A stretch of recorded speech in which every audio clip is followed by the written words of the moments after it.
Hello friends, welcome to Defence Matrix. तो आज हम बात करने वाले हैं कैट्स वॉरियर के बारे में, जो कि कल अनवील किया गया था और इस पर हमने एक डेडिकेटेड वीडियो भी बनाया था।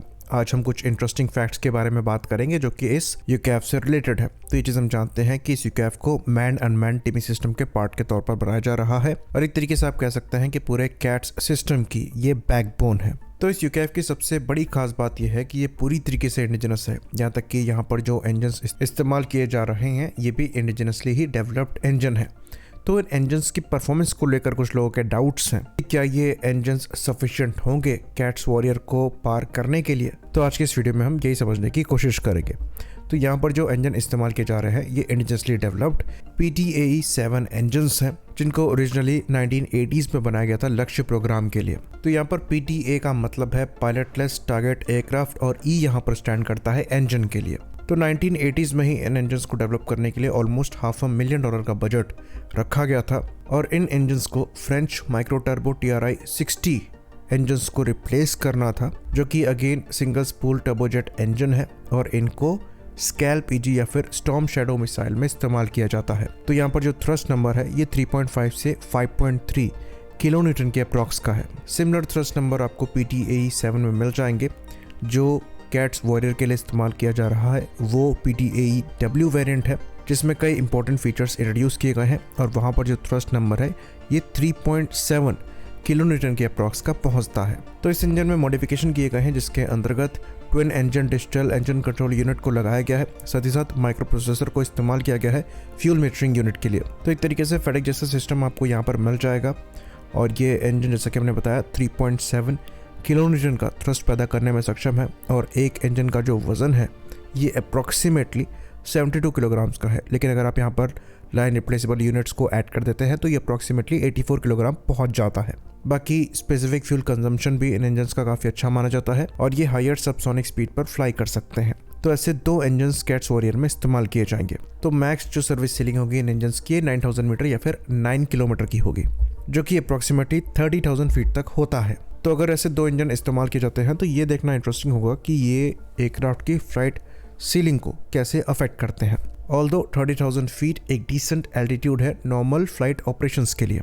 तो जैसा कि हमने डिस्कस किया कैट्स वॉरियर में ऐसे दो इंजन्स इस्तेमाल किए जाएंगे।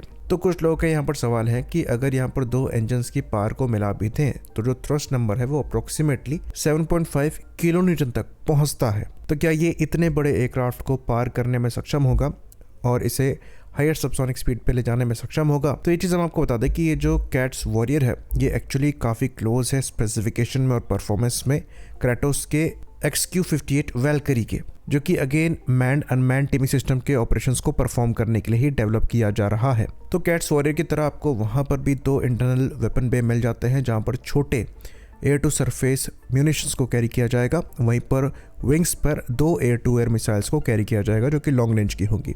उस केस में ये M120 एमरम होंगी और कैट्स वॉरियर के केस में ये अस्त्र भी हो सकती हैं या फिर क्लोज रेंज की NGCCM होंगी, जैसे कि शोकेस करी जा रही हैं। तो XQ-58 के केस में सिंगल इंजन को ही इस्तेमाल किया जाता है, जो कि विलियम्स का FJ33 टर्बोफैन इंजन है, जहां पर maximum thrust almost 9 kilo Newton का है और उस इंजन का वेट भी अप्रॉक्सीमेटली 140 किलोग्राम्स का है। तो हम दो टर्बो जेट इंजन्स को यूज करके भी ऑलमोस्ट सिमिलर थ्रस्ट कैटेगरी को रीच कर रहे हैं। तो यहाँ पर कुछ लोग ये कहेंगे कि आपने बताया कि टोटल थ्रस्ट 7.5 किलो न्यूटन के अप्रॉक्स का पहुंचेगा और वैल्करी के केस में जो थ्रस्ट नंबर है ये 9 किलो न्यूटन के अप्रॉक्स पहुंच रहा है। तो ये बात हम आपको बता दें कि जो इंजन कैट्स वॉरियर में इस्तेमाल किया जाएगा ये PTAE 7 इंजन का एडवांस वर्जन होगा, जहाँ पर थ्रस्ट नंबर थोड़ा बड़ा है। अब एक्चुअल नंबर क्योंकि पब्लिक डोमेन में नहीं है इसलिए हम ओरिजिनल नंबर्स यहाँ पर कोट कर रहे हैं।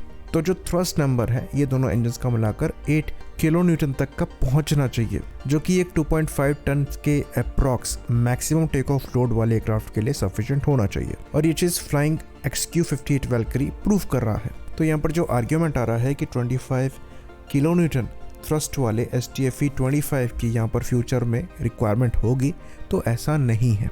तो ये इंजन्स सफिशिएंट होने चाहिए कैट्स वॉरियर को पार करने के लिए। आई होप यहाँ पर आपके डाउट्स इस कंपैरिजन से क्लियर हुए हों। इसी बात पे इस वीडियो को हम ख़त्म करेंगे। लाइक करिए, सब्सक्राइब करिए। जय हिंद।